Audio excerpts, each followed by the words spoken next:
Ibu Negara Iriana Joko Widodo didampingi Wuri Ma'ruf Amin dan para anggota organisasi Aksi Solidaritas Era Kabinet Indonesia Maju atau OASE KIM menggelar kunjungan kerja ke Palembang, Sumatera Selatan pada Kamis pagi.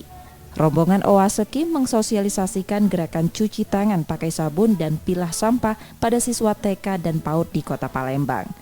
Sosialisasi dilakukan dengan praktik langsung siswa diiringi musik yang ceria. Kegiatan pagi itu juga berlanjut dengan bermain dan belajar bersama para siswa TK. Dalam kesempatan ini, anggota OASE KIM memberikan bingkisan pada anak-anak sebagai bentuk apresiasi dan ucapan terima kasih.